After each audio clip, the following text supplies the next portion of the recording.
नमस्कार विद्यार्थी मित्र मैत्रिणींनो, केसागर पब्लिकेशनच्या केसागर स्पर्धा या यूट्यूब चॅनलवरती तुमचं पुन्हा एकदा स्वागत आहे. येणाऱ्या अपकमिंग आपल्या सगळ्याच एक्झाम ज्याच्यामध्ये तुमची झेडपीची परीक्षा असेल, कंबाईन 2024 असेल, राज्यसेवा 2024 असेल किंवा इतर ज्या तुमच्या मुख्य परीक्षा आहेत, सगळ्याच परीक्षांसाठी केसागर प्लॅटफॉर्म तुमच्या सोबत आहे. 2024 साठी कंबाईनची बॅच आपल्या ऍप्लिकेशन वरती चालू आहे. केसागर करिअर अकॅडमी ऍप्लिकेशनची लिंक तुम्हाला डिस्क्रिप्शन बॉक्स मध्ये मिळून जाईल. सप्टेंबर अखेरपर्यंत ऑफर चालू होती. ज्या विद्यार्थ्यांनी अजूनही ऍडमिशन घेतलेलं नसेल, नक्कीच तुम्ही ऍडमिशन घ्या. तर स्मॉलेस्ट जनरल नॉलेज नावाचं आपलं जे बुक होतं, त्या बुकला विद्यार्थ्यांचा खूप चांगला प्रतिसाद आहे. आणि आता सध्या आपण थोडेसे करंटचे लेक्चर चालू करत आहोत. विद्यार्थ्यांना करंट अफेअर्सचा जो इश्यू होतो, त्यातल्या त्यात की एक्झाम जर तुमच्या रेग्युलर नसतील तर करंट अफेअर्स कधीपासून करायचे, कुठपर्यंत करायचे, किंवा एका वर्षाचे करायचे का, मग फार जुने करंट अफेअर्स जर विचारले तर मग आमचे मार्क्स जाऊ शकतात का, बरेच असे खूप सारे क्वेश्चन मुलांचे त्यांच्या मनामध्ये असतात. ठीक आहे, ओके. तर टेन्शन नका घेऊ, काही सेशन आपण करंटचे इथे घेणार आहोत. इन्फॉर्मेशन टेक्नॉलॉजीचे पण आपण क्वेश्चन इथे घेतलेले आहेत, जे तुम्हाला मेन्ससाठी उपयोगी पडतील. त्याच्या आधी आपण जाऊया आपल्या ऑफिशियल वेबसाईट वरती. केसागर पब्लिकेशनची ही ऑफिशियल वेबसाईट आहे. तुम्ही ज्याही एक्झामची तयारी करताय, MPSC, PSI, STI, SO, grade C असेल, यूपीएससी असेल, अदर एक्झाम आणि मराठी यूपीएससी, ठीक आहे. तर याच्यामध्ये तुम्ही जे बुक्स तुम्हाला हवेत ते बुक्स तुम्ही घेऊ शकता. फॉर एक्झाम्पल, तुम्ही जर पीएसआय, एसटीआय, एसओ साठी प्रिपेअर करत असाल, इथं तुम्हाला प्रीचे तर पुस्तकं सगळे मिळत आहेत पूर्व परीक्षेचे, आणि मुख्य परीक्षेसाठी तुम्हाला पीएसआय, एसओ मेन असेल, एसटीआय मेन असेल, सर्व सेपरेट सेक्शन इथं मिळत आहे. ठीक आहे, ओके. तसंच तुम्ही ग्रेड सी मध्ये जा. ग्रेड सी मध्ये पण तुम्हाला सेपरेटली बुक्स अवेलेबल आहेत. मराठीमध्ये जर तुम्हाला यूपीएससी करायचं असेल तर इथं बुक्स अवेलेबल आहेत. आणि आता करंट ज्या एक्झाम आहेत ना, ते तुम्हाला अदर एक्झाम मध्ये मिळून जातील. ठीक आहे, ओके. याच्यामध्ये नेट सेट आहे, कॉन्स्टेबल आहे, ऍग्रिकल्चर आहे, कोऑपरेशन आणि लेबर आहे, ग्रामसेवक, हेल्थ, इरिगेशन, म्हणजे अगदी ज्या एक्झामची पुस्तकं तुम्हाला मार्केटमध्ये कुठंच मिळत नाही, त्या सगळ्या एक्झामची पुस्तकं तुम्हाला केसागर पब्लिकेशनच्या वेबसाईट वरती मिळून जातील. ओके, चला. तर आपण आज घेत आहोत करंट अफेअर्सचं सेशन. महत्वाच्या न्यूज आपण घेतोय, जास्त काही आपण फापट पसारा घेत नाही आहोत. तर याच्यामधून तुम्हाला क्वेश्चन येण्याची शक्यता फार आहे. सो पहिली न्यूज आपल्या समोर आहे. दादासाहेब फाळके जीवन गौरव पुरस्कार नुकताच कोणत्या अभिनेत्याला प्रदान करण्यात आलेला आहे? बघा, अवॉर्ड्स वरती तुम्हाला एक 100% क्वेश्चन विचारला जातो, आणि कधी कधी काय होतं, 2 मार्काला जर क्वेश्चन असेल तर तुम्हाला तिथं जोड्या लावामध्ये एका वेळी 4 अवॉर्ड्स विचारले जातात. ठीक आहे, त्याच्यामुळे आपल्याला हे अवॉर्ड्स वगैरे स्किप करायचे नाहीत. तर इथे तुम्हाला दादासाहेब फाळके अवॉर्ड बद्दल क्वेश्चन आहे, जीवन गौरव पुरस्कार. उत्तर आहे वहिदा रहमान. आता होतं काय माहिती का, ज्यांना हा अवॉर्ड मिळालेला असतो ना, त्या व्यक्तीबद्दल व्यक्ती विशेष म्हणून ना काही गोष्टी तुम्हाला विचारल्या जातात. आणि आयोगाचा जर क्रायटेरिया तुम्ही बघितला तर तुम्हाला 3 लाइनर किंवा 4 लाइनर क्वेश्चन करंट अफेअर्स मधून विचारले जातात. क्वेश्चन पेपर तुम्ही काढून बघा आयोगाचे. जेव्हा तुम्ही क्वेश्चन पेपर काढून बघाल तेव्हा तुमच्या लक्षात येईल. ओके. अलीकडे ज्येष्ठ बॉलिवूड अभिनेत्री वहिदा रहमान यांना कधीचा मिळालेला आहे? बघा, 2021 चा दादासाहेब फाळके पुरस्कार मिळालेला आहे. लक्षात ठेवा, पुरस्कार राष्ट्रीय चित्रपट पुरस्कार सोहळ्यामध्ये भारतीय चित्रपटांच्या विकासामध्ये. आता दादासाहेब फाळके अवॉर्ड कशासाठी दिला जातो किंवा कोणता अवॉर्ड कशासाठी दिला जातो इतकं तर आपल्याला माहित असतं, बरोबर. त्याच्यामुळे ते तर तुम्हाला नाही विचारणार की बाबा दादासाहेब फाळके पुरस्कार कोणत्या रिझन साठी दिला जातो. ठीक आहे, ओके. पुरस्कार तुम्हाला जे डिपार्टमेंट आहेत ना, केंद्रीय माहिती आणि प्रसारण मंत्रालयाच्या चित्रपट महोत्सव संचलन आहे. तर यूपीएससीच्या एक्झाम मध्ये हे डिपार्टमेंट वगैरे विचारतात. आपल्याला तर अजून विचारलेले नाही आहेत, पण विचारले जाऊ शकतात. 2021 चा पुरस्कार म्हणजे कोविडमुळे, आता तुम्हाला इथे कळलं असेल की हा पुरस्कार आता का दिलाय, कोविडमुळे हा पुरस्कार रद्द झाला होता, सॉरी विलंबित झाला होता, त्याच्यामुळे हा डिले झालेला पुरस्कार तुम्हाला इथं दिसत आहे. Okay, clear? आय होप इथपर्यंत तुम्हाला क्लिअर झाला असेल. करंट अफेअर्सच्या न्यूज साध्या सोप्या आहेत. या आहेत वहिदा रहमान. इमेज बघितल्याने काय होतं, न्यूज लक्षात राहतात. ठीक आहे, ओके. चला, पुढची न्यूज आपण घेऊया. अलीकडील अभ्यासानुसार कोणती प्रजाती दरवर्षी 140 दशलक्ष टन अन्नधान्य उत्पादन करते? कृषी क्षेत्र असेल, कृषी क्षेत्राशी रिलेटेड चालू घडामोडींचं प्रमाण जे आहे ना विचारण्याचं ते थोडंसं वाढलेलं आहे पेपरमध्ये, किंवा एन्व्हायरमेंट इकोलॉजीचा पार्ट असेल विचारला जातो. तर उत्तर आहे गांडूळ. ठीक आहे, ओके. बघा, अलीकडील अभ्यासानुसार काय दिसून आलेलं आहे की गांडूळ जे आहे ना जागतिक अन्न उत्पादनामध्ये, बरोबर, आता इथं तुम्हाला 140 दशलक्ष टन अन्नाचे योगदान देतात असं दिलेलं आहे. 140 दशलक्ष टन लक्षात ठेवा, बरोबर, ठीक आहे. आणि जर त्यांचं अन्न उत्पादन आता रशियाच्या मागे तर 4थ्या क्रमांकाचं जागतिक उत्पादन बनतील वगैरे वगैरे, हे सगळं सोडून द्या. कारण का इथं तुम्हाला स्पेसिफिक किती दशलक्ष टन उत्पादन आहे, किती दशलक्ष टन उत्पादन झालं वगैरे अशा पद्धतीचे क्वेश्चन विचारले जाऊ शकतात.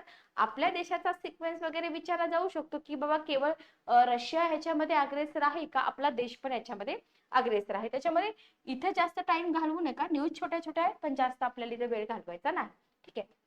2023 शास्त्र रामानुजन पुरस्कार कोणाला प्रदान करण्यात आला? अगेन तुम्हाला व्यक्तिविशेष वरतीच हा प्रश्न आहे किंवा पुरस्काराशी रिलेटेड क्वेश्चन आहे असं तुम्ही म्हणू शकता.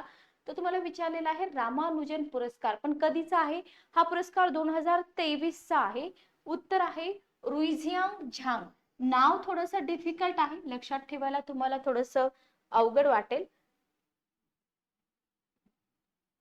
बघा, पुन्हा एकदा सांगते मी, रुईझियांग झांग यांना मिळालेला आहे. कॅलिफोर्निया विद्यापीठातील सहाय्यक प्राध्यापक. बघा, हे कुठले आहेत? हे आहेत कॅलिफोर्निया विद्यापीठातील एक सहाय्यक प्राध्यापक. त्यांना त्यांच्या कशासाठी? गणितातील उत्कृष्ट योगदानाबद्दल. बघा, हे त्यांची इमेज तुम्हाला इथे दिसत आहे, पण योगदान त्यांनी कोणत्या सब्जेक्ट मध्ये दिलेलं आहे? गणितामध्ये दिलेलं आहे. सो त्यांना इथं हा पुरस्कार दिलेला आहे. ठीक आहे. ही रक्कम वगैरे तुम्हाला विचारली जाऊ शकते, लक्षात ठेवा. रोख पारितोषिक आहे. आता इथे तुम्हाला डेट वगैरे डिसेंबर मध्ये दिलेली आहे, बरोबर, पण हे त्यांचं जन्मगाव वगैरे जे आहे ना श्रीनिवास रामानुजन, ज्यांच्या स्मरणार्थ हा पुरस्कार दिला जातो. तर कुंभकोण या ठिकाणी तुम्हाला इथं संख्या सिद्धांतावरील आंतरराष्ट्रीय परिषदेमध्ये सादर केलं जाईल. म्हणजे या पुरस्काराबद्दल जर विचारलं ना, एकतर या पर्सन बद्दल तुम्हाला विचारलं जाऊ शकतं, रामानुजन यांच्याबद्दल विचारलं जाऊ शकतं, आणि जे स्वरूप आहे ना पुरस्काराचं ते तुम्हाला विचारलं जाऊ शकतं. ठीक आहे, ओके, क्लिअर. चला नेक्स्ट आपण घेऊया पुढची न्यूज. पुढची न्यूज आहे ग्लोबल इनोव्हेशन इंडेक्स 2023 मध्ये भारताचा क्रमांक काय आहे? बघा, ग्लोबल इनोव्हेशन इंडेक्स कधीची आहे? 2023 ची आहे. याच्यामध्ये तुम्हाला भारताचा क्रमांक विचारलेला आहे. तर इथं भारताचा क्रमांक आहे 40वा. बघून घ्या, 40वा. ठीक आहे. जागतिक बौद्धिक संपदा संघटनेने अलीकडेच ग्लोबल इनोव्हेशन इंडेक्स जाहीर केलेली आहे, आणि याच्यामध्ये भारत 132 अर्थव्यवस्थांपैकी, म्हणजे टोटल किती अर्थव्यवस्था आहे तिथे 132 आहेत, या 132 पैकी भारताचं स्थान आहे 40वर. ठीक आहे, ओके. तर ग्लोबल इनोव्हेशन इंडेक्स मध्ये भारत 2015 मध्ये कितव्या स्थानावरती होता? 81व्या स्थानावरती होता, आणि 15 पासून 8 वर्षामध्ये भारत 40व्या स्थानावरती पोहोचलेला आहे. ठीक आहे. आता तुम्ही म्हणा मॅडम हे 15चं वगैरे रँकिंग आम्हाला विचारू शकतात का? बघा, फार जुनं तर रँकिंग तुम्हाला विचारणार नाहीत, पण एखादं सेंटेन्स तिथं तुम्हाला टाकलं जाऊ शकतं की 15 मध्ये ही रँकिंग होती आणि आता 40वी रँकिंग आहे. ठीक आहे, ओके. तेव्हा तुम्हाला तिथं याची गरज पडू शकते. बघा, न्यूज मी तुम्हाला शॉर्ट मध्ये कव्हर करते, याच न्यूज आपण डीप मध्ये पण कव्हर करू शकतो. टॉप 10 मोस्ट इनोव्हेटिव्ह इकॉनॉमीज तुम्हाला इथं दिलेले आहेत. बघून घ्या, हा जो सिक्वेन्स आहे हा सिक्वेन्स तुम्हाला एक्झाम मध्ये उपयोगी पडू शकतो. फर्स्ट आहे Switzerland, then Sweden, United State, United Kingdom, Singapore, Finland, Netherland, Germany, Denmark, बरोबर, आणि रिपब्लिक ऑफ कांगो. याच्यामध्ये आपला भारत नाहीये टॉप 10 मध्ये, त्याच्यामुळं हा सिक्वेन्स विचारतील का नाही सांगता येत नाही.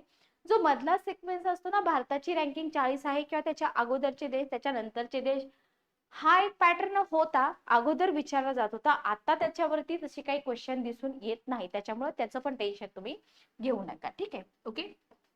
चला पुढची न्यूज बघा. India ageing report 2023. पुन्हा एकदा रिपीट करते, इंडिया एजिंग रिपोर्ट 2023 नावाचा अहवाल कोणत्या संस्थेने जाहीर केला? उत्तर आहे संयुक्त राष्ट्र लोकसंख्या निधी, UNFPA. शॉर्ट मध्ये पण लक्षात ठेवा, विचारलं जातं संयुक्त राष्ट्र लोकसंख्या निधी. ठीक आहे, ओके. तर international institute for population sciences and United nation population fund यांनी नुकताच इंडिया एजिंग रिपोर्ट प्रसिद्ध केला. बघा, पहिलं सेंटेन्स तुमचं हेच असतं की हा जो रिपोर्ट आहे ना, हा रिपोर्ट कोणी प्रसिद्ध केला. ठीक आहे, international institute for population sciences आणि united nation population fund. Okay, clear. तर हे तुम्हाला पहिल्यांदा विचारलं जातं की कोणी रिलीज केलेलं आहे.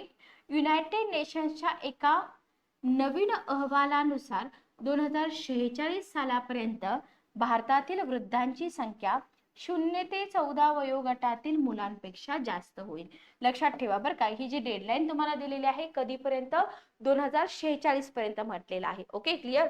त्याच्यानंतर पुढे तुम्हाला दिलेलं आहे 2050 पर्यंत भारतातील वृद्ध लोकसंख्या एकूण लोकसंख्येच्या 20% पेक्षा सुद्धा जास्त असू शकते. ओके, आपण कार्यकारी लोकसंख्या, वृद्ध लोकसंख्या, बालक असेल, हे सगळं आपण बघितलेलं आहे. इव्हन आपण लोकसंख्या टॉपिक असेल किंवा ज्यालाच आपण जनसांख्यिकी टॉपिक आहे, प्रत्येक एक्झाम मध्ये आपल्याला विचारला जातो. ठीक आहे, ओके. तर भारतातील वृद्ध लोकसंख्येचा दशकातील वाढीचा दर 41% असा अंदाज आहे. अंदाज शक्यतो तर एक्झाम मध्ये विचारले जात नाहीत. लोकसंख्येचे अंदाज तर कधीच विचारले जात नाहीत, लक्षात ठेवा. इव्हन तुम्ही कोणत्याही पुस्तकातून लोकसंख्या टॉपिक करताय तर तिथं अंदाजित आकडेवारी असते. अंदाजित आकडेवारी कधीच करू नका, कारण अंदाजित आकडेवारी विचारली जात नाही. ठीक आहे, ओके. चला नेक्स्ट आपण पुढे जाऊया. पुढची न्यूज आहे आपले इमेज दाखवलेली आहे तुम्हाला. युनायटेड नेशन तर्फे एजिंग इंडिया 2023 रिपोर्ट जारी, देशातील वृद्धांवर टाकला प्रकाश. इमेज बघितल्यानं गोष्टी क्लिअर होतात, म्हणून आपण इथे इमेजेस टाकलेले आहेत. ठीक आहे, ओके. नेक्स्ट बघा, ई कॅबिनेट प्रणाली सुरू करणारे अरुणाचल प्रदेश नंतर दुसरे ईशान्य राज्य कोणते आहे? जेव्हा आपण जिओग्राफीचा अभ्यास करतो की नाही, नेहमीच ईशान्येकडच्या भागावरती जास्त फोकस राहिलेला आहे. जसं आपण महाराष्ट्राचा भूगोल अभ्यास तो कोकणवरती जास्त फोकस असतो ना, सेम तसंच तुम्हाला ईशान्येकडची जी राज्य आहेत ना, भारताचा भूगोल अभ्यासताना त्याच्यावरती फोकस करावा लागतो. ठीक आहे. त्रिपुराचे मुख्यमंत्री माणिक साहा यांनी राज्यात डिजिटल पायाभूत सुविधा विकसित करण्यासाठी राज्य सचिवालयात ई कॅबिनेट प्रणाली सुरू केली. ठीक आहे, बघा हे मुख्यमंत्री जे आहेत ना, यांचं नाव तुम्ही लक्षात ठेवा, माणिक साहा. डिजिटल पायाभूत सुविधा त्यांनी विकसित करण्यासाठी राज्य सचिवालय ई कॅबिनेट प्रणाली सुरू केली. ठीक आहे, ओके. अशा प्रकारे उत्तराखंड, उत्तर प्रदेश आणि अरुणाचल प्रदेश नंतर, म्हणजे उत्तराखंड इथं बघा, उत्तराखंड, यूपी, अरुणाचल प्रदेश, नंतर त्रिपुरा चौथं राज्य. आणि जर ईशान्येकडचं विचारलं तर ईशान्येकडचं दुसरं राज्य. म्हणजे ई कॅबिनेट प्रणाली सुरू करणाऱ्या राज्यांचा जर सिक्वेन्स तुम्हाला विचारला तर हा सिक्वेन्स तुम्हाला माहित पाहिजे. सोबतच जर स्पेसिफिक त्यांनी ईशान्येकडच्या राज्यांचा सिक्वेन्स विचारला तर तोही सिक्वेन्स तुम्हाला इथं माहित पाहिजे. ठीक आहे, ओके. इथे इमेज दिसत आहे बघा तुम्हाला, Manik Saha. Okay, chief minister Tripura. Date पण दिसत आहे 2023 ची, लक्षात ठेवा. पुढची न्यूज आपण घेऊया. नेक्स्ट आहे, बहुचर्चित स्वाती नायक यांना कोणता पुरस्कार मिळाला आहे? ठीक आहे, बहुचर्चित स्वाती नायक या आहेत स्वाती नायक, तर यांना मिळालेला आहे नॉर्मन ई बोरलॉग पुरस्कार. लक्षात ठेवा, नॉर्मन ई बोरलॉग पुरस्कार. कृषी शास्त्रज्ञ स्वाती नायक या वर्ल्ड फूड प्राइज फाउंडेशन सोबत फील्ड रिसर्च अँड ऍप्लिकेशन 2023 साठी प्रतिष्ठित ई नॉर्मन बोरलॉग पुरस्कार जिंकणाऱ्या तिसऱ्या भारतीय आहेत. ठीक आहे, बघा ह्या भारतीय आहेत म्हणून ही न्यूज इम्पॉर्टंट आहेत. कितवी आहेत? तिसऱ्या आहेत. हे आपल्याला इथे विसरायचं नाहीये. ठीक आहे, ओके, क्लिअर. इथपर्यंत समजलं असेल. इथे तुम्हाला नवी दिल्लीचा पण उल्लेख मिळत आहे. नवी दिल्लीतील इंटरनॅशनल राईस रिसर्च इन्स्टिट्यूट, इथे बघा IRRI, इथे बियाणे प्रणाली आणि उत्पादन व्यवस्थापनासाठी दक्षिण आशिया प्रमुख आहे. 2023 स्वाती नायक यांची इमेज पण तुम्हाला इथे दिसत आहे. सगळ्यात जास्त इम्पॉर्टंट तिसऱ्या भारतीय कृषी शास्त्रज्ञ, त्याच्यामुळे ही न्यूज जी आहे ना, ही न्यूज खूप महत्वाची आहे. Okay, clear. चला नेक्स्ट आपण पुढे जाऊया. अलीकडील आकडेवारीनुसार उघड्यावर शौचास मुक्त म्हणजे ODF ओपन, हे तुम्हाला माहित असेल, हे प्लस म्हटलंय, घोषित केलेल्या गावांची टक्केवारी तुम्हाला विचारले. ठीक आहे, ODF प्लस तर 75% आहे. किती आहे? 75%. भारताने स्वच्छ भारत मिशन ग्रामीण अंतर्गत, हे महत्वाचं आहे बघा, स्वच्छ ग्रामीण मिशन स्वच्छ भारत मिशन ग्रामीण, ठीक आहे, ओके. याच्या अंतर्गत 75% गावं आता ODF प्लस म्हणून घोषित केलेली आहेत. स्वच्छता विषयक हा महत्वाचा टप्पा आहे. 75% म्हणजे खूप आहे. 4.5 लाखाहून अधिक गावांची ODF प्लस म्हणून घोषणा 2025 पर्यंत टार्गेट आहे. लक्षात ठेवा, स्वच्छ भारत मिशन ग्रामीणच्या दुसऱ्या टप्प्यामध्ये हे जे प्रयत्न आहेत हे सगळे प्रयत्न चालू आहे. डेडलाईन जी आहे, डेडलाईन 2025 ची आहे. लक्षात ठेवा, अजिबात विसरू नका, ठीक आहे, ओके, क्लिअर. चला, 75% आणि 2025 एवढंच महत्वाचं आहे. इथं तुम्हाला इमेज दिसत आहे बघा, स्वच्छता ही सेवा मुक्त भारत, ODF मुक्त भारत, ठीक आहे. चला, नेक्स्ट नेक्स्ट न्यूज आपण घेऊया. पुढची न्यूज आहे, ई उन्नत हे कोणत्या राज्य केंद्रशासित प्रदेशाचं सेवा वितरण पोर्टल आहे? एखादं ऍप्लिकेशन असेल, एखादी वेबसाईट असेल, एखादं पोर्टल असेल, एखाद्या स्टेटचं असेल किंवा RBIचं असेल, म्हणजे गव्हर्नमेंटशी रिलेटेड जर असेल ना, तर ते तुम्हाला विचारलं जातं. उत्तर आहे जम्मू आणि काश्मीर. काय आहे उत्तर? जम्मू आणि काश्मीर. बघा, प्रशासकीय सुधारणा आणि सार्वजनिक तक्रारी विभागाने national e governance service delivery असेसमेंटची 6वी आवृत्ती प्रसिद्ध केलेली आहे. आता हे तुम्हाला 6वी आवृत्ती वगैरे तर विचारणार नाही, डिरेक्टली तुम्हाला काय विचारलं जाईल, त्या राज्याचं किंवा केंद्रशासित प्रदेशाचं नाव विचारलं जाईल. आणि इथं हा जो मासिक अहवाल आहे ना, काय सांगतो, राज्यामधील ई सेवा वितरणाचं तपशील देतो, ठीक आहे. शक्यतो तर हा भाग विचारणार नाही, डायरेक्ट स्टेटचं नाव लक्षात ठेवा. आता इथं तुम्हाला काय दिलेलं आहे, जम्मू आणि काश्मीर, केरळ आणि ओडिशा अनुक्रमे ई उन्नत, ठीक आहे. इथं सॉरी, जम्मू काश्मीरचं पोर्टल आहे ई उन्नत, ठीक आहे. केरळचं आहे ई सेवानम आणि ओडिसाचं आहे ओडिसा वन. नावं लक्षात ठेवा, या त्यांच्या युनिफाईड सर्व्हिस डिलिव्हरी पोर्टलद्वारे 100% काय करतात, सेवा प्रदान करतात. जसं यांचं ई उन्नत नाव आहे तसं केरळ आणि ओडिसाचं पण तुम्ही लक्षात ठेवा. तिन्ही पैकी कोणतंही तुम्हाला विचारलं जाऊ शकतं. नेक्स्ट बघा, पुढची न्यूज आहे, स्वच्छता पखवाड्याचा भाग म्हणून कोणत्या शहराने स्वच्छता ट्रेन उपक्रम सुरू केलेला आहे? उत्तर आहे अहमदाबाद. स्वच्छता पखवाड्याचा भाग म्हणून कोणत्या शहरानं स्वच्छता ट्रेन हा जो उपक्रम आहे हा उपक्रम सुरू केलाय? उत्तर आहे अहमदाबाद. अलीकडेच अहमदाबाद महानगरपालिकेनं AMC न जो शहरातला कचरा व्यवस्थापनाचा भाग आहे ना, किंवा कचरा व्यवस्थापन जागरूकता आणि स्वच्छतेला प्रोत्साहन देण्यासाठी स्वच्छता पखवाड्याचा एक भाग म्हणून स्वच्छता ट्रेन उपक्रम सुरू केलेला आहे. कोणत्या महानगरपालिकेने? इतकंच आपल्यासाठी इम्पॉर्टंट आहे, बाकीचं जे एक्सप्लेनेशन आहे ते काही एवढं इम्पॉर्टंट नाही, ठीक आहे, ओके. आणि उद्देश काय असेल? जनजागृती करायची, बरोबर. शहरातील स्वच्छता आणि कचरा व्यवस्थापनाबाबत लोकांमध्ये काय करायचं आहे, जनजागृती करायची आहे, ठीक आहे, ओके, क्लिअर. चला, इथे तुम्हाला इमेज दाखवलेली आहे ट्रेनची. इमेजेस बघितल्यानं न्यूज लक्षात राहतात. एकतर करंट अफेअर्सचा अभ्यासच विद्यार्थ्यांना करू वाटत नाही, त्याच्यामुळं थोड्याशा इमेज इथं आपल्याला दाखवाव्या लागतात. नेक्स्ट बघा, भारतातील पहिला दीपस्तंभ महोत्सव कोणत्या राज्य केंद्रशासित प्रदेशाने आयोजित केला आहे? उत्तर आहे गोवा, ठीक आहे. केंद्रीय बंदरे, जहाज बांधणी आणि जलमार्ग मंत्री हे आहेत सर्वानंद सोनोवाल. बघून घ्या, सर्वानंद सोनोवाल यांनी गोव्यातील पणजी येथील ऐतिहासिक फोर्ट अगुआडा येथे इंडियन लाईट हाऊस उत्सव किंवा भारतीय दीपगृह महोत्सवाची ही पहिली आवृत्ती आहे, त्याच्यामुळे न्यूज विचारली जाऊ शकते, ठीक आहे. पहिल्या आवृत्तीचं उद्घाटन केलेलं आहे.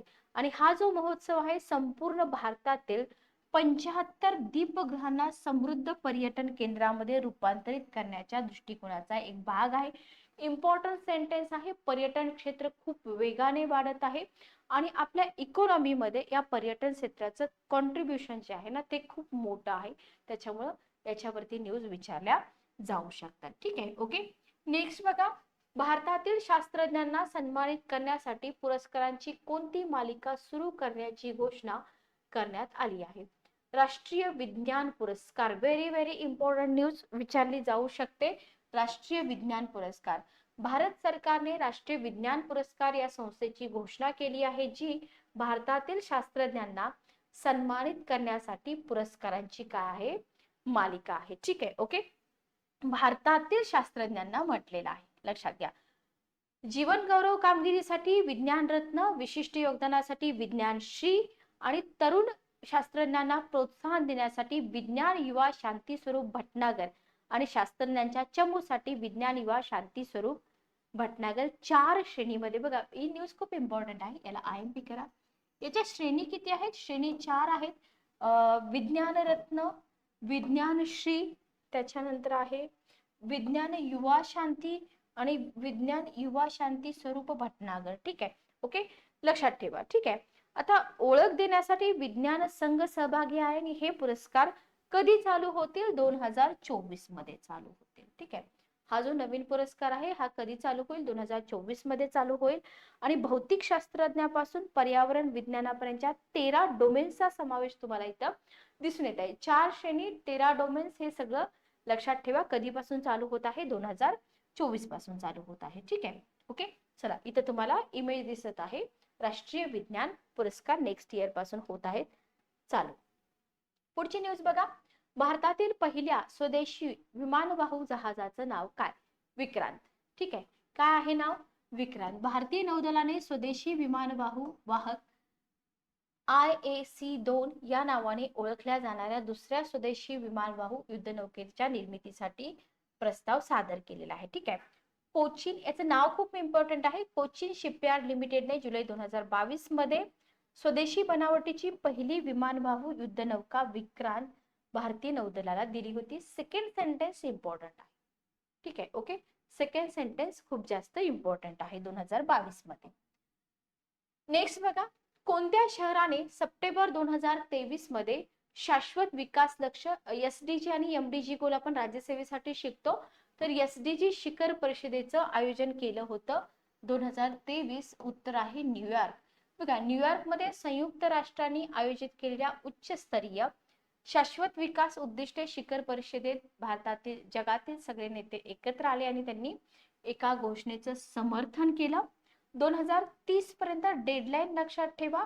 शाश्वत आणि सर्वसमावेशक जग निर्माण करण्याचा त्यांच्या सामायिक वचनबद्धतेला अधोरेखित करतं. अदिस अबाबा कृती अजेंडा राज्यसेवेला विचारलेला आहे. याचा पुनरुच्चार केला. SDG प्रमोशनसाठी संयुक्त राष्ट्र महासचिवांच्या ठरावाची अंमलबजावणी करण्यासाठी तातडीची कार्यवाही सुद्धा इथं करण्याची घोषणा किंवा आवाहन केलेलं आपल्याला दिसून येतं. ठीक आहे, ओके. बघा, न्यूज फक्त इम्पॉर्टंट अशाच न्यूज मी इथं घेतलेल्या आहेत. स्टेट ऑफ इंडियाज बर्ड्स अहवालानुसार किती प्रजाती उच्च संवर्धनाच्या दृष्टीने ओळखल्या जातात? 178. लक्षात ठेवा, ओके. वन्य पक्ष्यांच्या 178 ज्यांना संरक्षणासाठी त्वरित प्राधान्य दिलं गेलं पाहिजे. म्हणजे जर तुम्ही गेल्या 30 वर्षामध्ये बघितले ना, तर याच्यामध्ये बदल झाले, बरोबर. 338 पक्ष्यांच्या प्रजातीपैकी 60% इथं आपल्याला घट. म्हणजे हे चांगलं आहे का? हे चांगलं नाहीये, ही गोष्ट चांगली नाहीये. ठीक आहे, बदलासाठी मूल्यांकन केलेल्या 359 प्रजातींपैकी 40% गेल्या 7 वर्षात घटल्या आहेत. म्हणजे इथं घट खूप जास्त आहे, म्हणून त्याच्याकडे इमिडिएट लक्ष देणं ना फार इम्पॉर्टंट आहे, लक्षात ठेवा. नेक्स्ट आपण पुढे जाऊया. इथे तुम्हाला दिलेलं आहे बघा, warning signs for bird species. बघून घ्या. करंट अॅन्युअल ट्रेंड तुम्हाला दिलेला आहे, सफिशियंट डाटा दिलेला आहे, डिक्लाइनिंग दिलेला आहे, पुन्हा त्याच्यानंतर स्टेबल स्पेसिस दिलेला आहे, बरंच काही तुम्हाला इथं कंटेंट दिलेलं आहे. त्यांच्या डिसीज पण दिलेले आहेत. तुम्ही इमेज स्क्रीनशॉट काढून वाचून घेऊ शकता. ठीक आहे, चला पुढची न्यूज आहे. 2023 मध्ये कोणत्या देशाच्या पंतप्रधानांना ग्रीसने grand cross of the order of honour देऊन सन्मानित केले? बघा, आपल्या भारताचे पंतप्रधान जे आहेत ना त्यांना. ठीक आहे, ओके. ग्रीसचे राष्ट्रपती कोण आहेत? कॅटेरिना साकेलारोपॉलो. ठीक आहे, माझ्याकडून मे बी प्रोनाउन्सिएशन चुकत असेल, पण लक्षात ठेवा. तर इथं grand cross of the order of honour नाव लक्षात ठेवा. पुरस्काराची स्थापना 75 मध्ये झाली होती. ग्रीसच्या राष्ट्रपतींकडून पंतप्रधानांना मिळालेला आहे. त्याच्यामुळं प्रतिष्ठित योगदानाबद्दल दिला जातो. आपल्या पंतप्रधानांना मिळालेला आहे, लक्षात ठेवा. चला, नेक्स्ट न्यूज आहे. धौलपुर करोली हा भारतातील कोणत्या राज्याचा नुकताच मंजूर झालेला व्याघ्र प्रकल्प आहे? व्याघ्र प्रकल्प वाघांची घटती वाढती संख्या विचारली जाते. तर इथं तुम्हाला नवीन व्याघ्र प्रकल्प विचारलेला आहे धौलपूर करौली राजस्थान. राजस्थान केंद्रीय पर्यावरण वन आणि हवामान बदल मंत्रालय. ठीक आहे. राजस्थानचा 5वा व्याघ्र प्रकल्प लक्षात घ्या. ठीक आहे. ओके. देशातला 53वा, तिथला 5वा, देशातला 53वा. ठीक आहे. ओके. आणि पुढं कुंभलगडला पण व्याघ्र प्रकल्प म्हणून घोषित करण्यात. 3च गोष्टी इम्पॉर्टंट आहे, याच्या पलीकडे तुम्हाला काहीच विचारत नाही. चला, कोणत्या केंद्रीय मंत्रालयाने तंत्रज्ञान आणि भारतीय भाषा समिट आयोजित केली? शिक्षण मंत्रालय. शिक्षण मंत्रालयाने तंत्रज्ञान आणि भारतीय भाषा समिट आयोजित केलेली आहे. तर इथं भाषा महोत्सवाचा भाग म्हणून सगळ्यात महत्वाचं काय, भारतीय भाषा महोत्सवाचा भाग म्हणून कुठं, दिल्ली येथे 2 दिवसीय. ठीक आहे. ओके. आता इथं तुम्हाला बघा, इथे काय दिलेलं आहे, भाषांच्या शिक्षणातील तांत्रिकदृष्ट्या जे उज्ज्वल भविष्य आहे ना, ते निर्माण करण्यासाठी भाषा समिट आयोजित केलेले आहेत. 3च मुद्दे महत्वाचे आहेत, त्याच्यापेक्षा जास्त काहीही इथं इम्पॉर्टंट नाही, हे लक्षात ठेवा. जस्ट 1 मिनिट थांबा. ओके, चलो पुढची न्यूज आपण घेऊया. बघा, मुश्क बुर्जी ही सुगंधी भाताची जात कोणत्या राज्य केंद्रशासित प्रदेशात लागवड केली जाते? Very very important, Jammu Kashmir. ठीक आहे. कुठे केली जाते? जम्मू काश्मीर मध्ये. मुश्क बुर्जी तांदळाची जात आहे. रोगांना बळी पडल्यामुळे आणि उत्पादनाच्या मर्यादित क्षमतेमुळे नामशेष होण्याच्या मार्गावरती आहे. ठीक आहे. ओके. सुवासिक आहे, लक्षात घ्या. 5000 हेक्टर मध्ये त्याची लागवड वाढवण्याचा विचार आहे. इम्पॉर्टंट आहे, कुठे घेतली जाते? नामशेष होण्याच्या मार्गावरती आहे. आणि त्याच्यासाठी प्रयत्न काय केले जात आहेत, तर 5000 हेक्टर वरती त्याचं पीक घेतलं म्हणजे घेण्याचं प्लॅनिंग आहे. ठीक आहे. कोणत्या संस्थेने व्यापार आणि विकास अहवाल 2023 जारी केला? बघा, United nations conference on trade and development, UNCTAD. Already question विचारले त्याच्यावरती इंटरनॅशनल ऑर्गनायझेशन मधून. तर हा जो विकास अहवाल आहे 2023 नुसार जागतिक आर्थिक वाढ किती टक्क्यापर्यंत? 2004%. विकास दर 2005% किंवा त्याच्यापेक्षा कमी होतं तेव्हा जागतिक मंदीची व्याख्या सामान्यतः परिस्थिती म्हणून केली जाते. हे काय तुम्हाला विचारणार नाही, जे पर्सेंटेज आहे ते फक्त विचारलं जाईल. ठीक आहे. चला, केंद्रीय मंत्रिमंडळाने कोणत्या राज्यात केंद्रीय आदिवासी विद्यापीठाच्या स्थापनेला मान्यता दिलेली आहे? बघा, आदिवासी विद्यापीठ, टोटल विद्यापीठ त्यांच्या स्थापनेनुसार क्रम लावा वगैरे विचारलं जातं. तेलंगणा. ठीक आहे. केंद्रीय विद्यापीठ कायदा कधीचा आहे? 2009चा आहे. त्याच्यामध्ये सुधारणा झालेली आहे, बरोबर. आणि आदिवासी विद्यापीठाला मान्यता दिलेली आहे. अलोकेशन तुम्हाला 889.7 कोटी आहे. मुलुगू जिल्ह्यामध्ये, लक्षात ठेवा, कोणता जिल्हा? मुलुगू जिल्हा. समक्का सरक्का केंद्रीय आदिवासी विद्यापीठाची स्थापना केलेली. नाव लक्षात ठेवा, नाव फक्त विसरू नका. ठीक आहे. चला नेक्स्ट बघा. कोणत्या राज्य केंद्रशासित प्रदेश समंग सरलम जत्रा आदिवासी उत्सवाचं आयोजन करते? असले क्वेश्चन युपीएससी ला फार विचारले जातात, आपल्याकडे एवढे विचारले जात नाही. तेलंगणा. ठीक आहे. ओके. तर जटारा या नावाने ओळखला जाणारा द्विवार्षिक उत्सव आहे. किती आहे? द्विवार्षिक आहे, बरोबर. ओके. लोकांवर कर लावणाऱ्या स्थानिक राज्यकर्त्यांविरुद्ध आई मुलीच्या जोडीने 13व्या शतकात एक प्रतिकार केला होता. त्याची आठवण करून देण्यासाठी हा जो महोत्सव आहे, ही जी जत्रा आहे, कंडक्ट केली जाते. ठीक आहे. ओके. कोणत्या राज्य केंद्रशासित प्रदेशाने पुसा 44 भात जातीच्या लागवडीवर बंदी घातलेली आहे? बघा, उत्तर आहे पंजाब. पंजाबचे मुख्यमंत्री भगवंत सिंग मान यांनी नुकतीच घोषणा केली की पुसा 44 भात जातीच्या लागवडीवर राज्य पुढील वर्षापासून बंदी घालणार, कारण पावसाच्या पाण्याचा जास्त वापर आणि खोडाचं उत्पादन. ठीक आहे. ओके. बघा, 70 ते 80% क्षेत्र हे या जातीचे होते. शेतकरी त्याच्या प्रभावी उत्पादनाने समाधानी पण होते, पण याच्यावरती बंदी घातली जाणार आहे. ठीक आहे. आय होप तुम्हाला इथपर्यंत क्लिअर झालं असेल. तर नेक्स्ट ज्या न्यूज आहे त्या आपण पुढील सेशन मध्ये कंटिन्यू करूया. लेक्चर कसं वाटलं कमेंट करून नक्की सांगा. जर तुम्हाला पुस्तकं मागवताना काही अडचण आली किंवा केसागर स्पर्धा करिअर अकॅडमी ऍप्लिकेशन जॉईन करताना काही अडचण आली तर तुम्ही कमेंट बॉक्समध्ये तुमचे जे डाऊट आहेत ते विचारू शकता. डेफिनेटली तुम्हाला तिथे रिप्लाय दिला जाईल. भेटूया नेक्स्ट सेशन मध्ये. Good day, take care.